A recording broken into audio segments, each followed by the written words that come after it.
بسم اللہ الرحمن الرحیم۔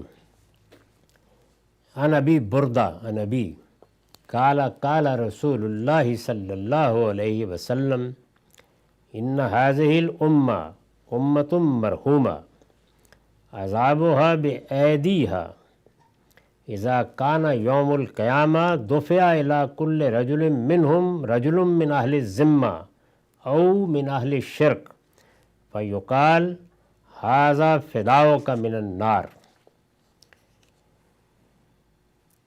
یہ روایت مسند عبد سے لی گئی ہے، رقم ہے 545۔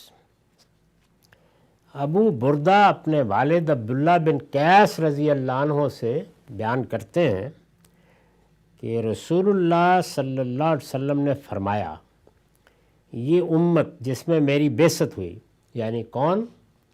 بنی اسماعیل اور اسی طرح سے عرب کے یہود و نصارہ جن میں رسول اللہ کو بھیجا گیا۔ یہ امت کا لفظ ہمارے ہاں تو اب اس امت کے لیے استعمال ہوتا ہے، لیکن عربی زبان میں یہ ہر گروہ کے لیے استعمال ہو جاتا ہے۔ تو یہاں رسول اللہ صلی اللہ علیہ وسلم نے اس کو اپنے زمانے کے بنی اسماعیل اور یہود و نصارہ کے لیے استعمال کیا ہے، جن پر رسول اللہ صلی اللہ علیہ وسلم نے براہ راست اتمام حجت کیا۔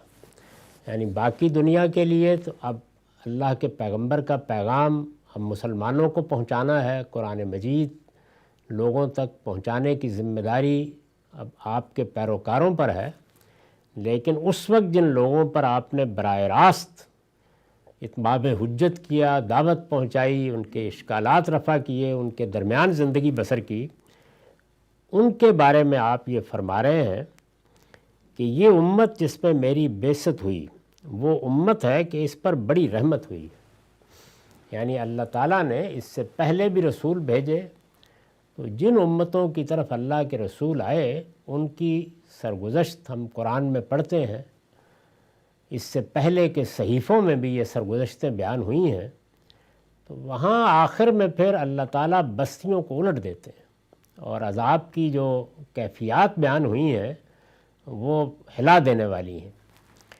تو آپ نے فرمایا کہ ان پر بڑی رحمت ہوئی ہے، عذابها بأیدیها، ان پر بھی عذاب تو آئے گا، کیونکہ اللہ کا قانون یہی ہے کہ جب وہ اپنا رسول بھیج دیتا ہے تو پھر اس کے منکرین کو دنیا ہی میں سزا بھی دیتا ہے۔ تو یہ تو ہونا ہے، یہ ان کے ساتھ بھی ہونا ہے۔ یہی مضمون ہے جو سورہ قمر میں بیان ہوا ہے، وہاں اللہ تعالیٰ نے یہ بتایا ہے کہ ہم نے نوح کی قوم کے ساتھ یہ کیا، ہم نے ہود کی قوم کے ساتھ یہ کیا، صالح کی قوم کے ساتھ یہ کیا، شعیب کی قوم کے ساتھ یہ کیا۔ موسیٰ جب فرعون کی طرف بھیجے گئے تو فرعون اور اس کے آل کے ساتھ یہ کیا۔ سب بیان کرنے کے بعد آخر میں کہا ہے کہ اکفارکم خیر من اولئکم، یعنی قریش کو خطاب کر کے، رسول اللہ کی قوم کے لوگوں کو خطاب کر کے کہا ہے کہ تم میں سے جو منکرین ہوں گے تو کیا خیال ہے کہ تمہارے لیے کوئی دوسرا قانون ہوگا؟ جو ان کے ساتھ ہوا ہے وہی تمہارے ساتھ بھی ہونا ہے۔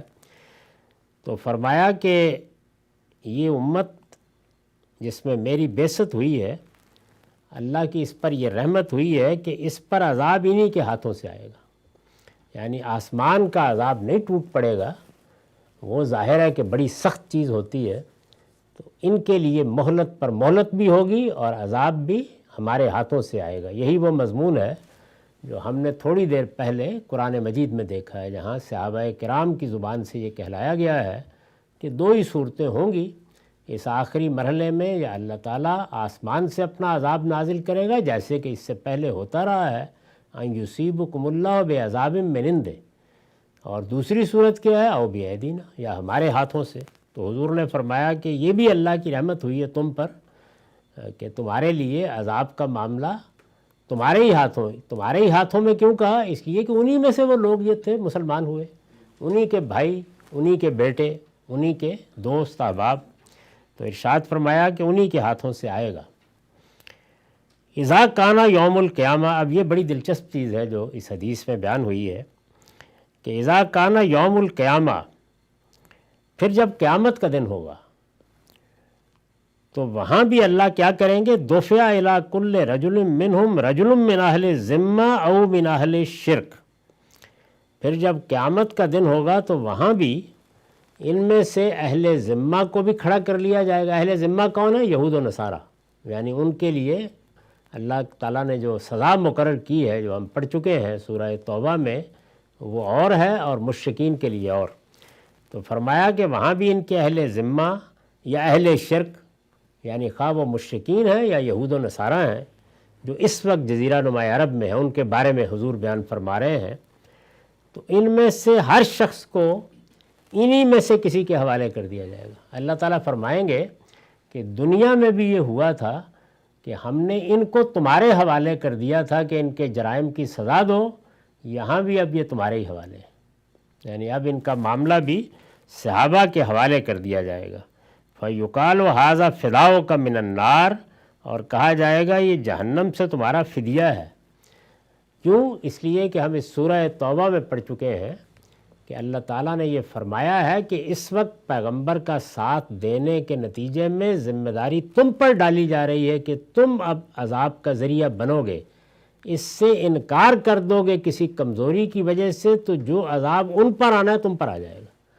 تو فرمایا کہ یہ جہنم سے تمہارا فدیہ ہے، یعنی وہاں پر بھی گویا ان کے خلاف اقدام سے تم بچے تھے، یہاں پر بھی یہی صورتحال ہوگی۔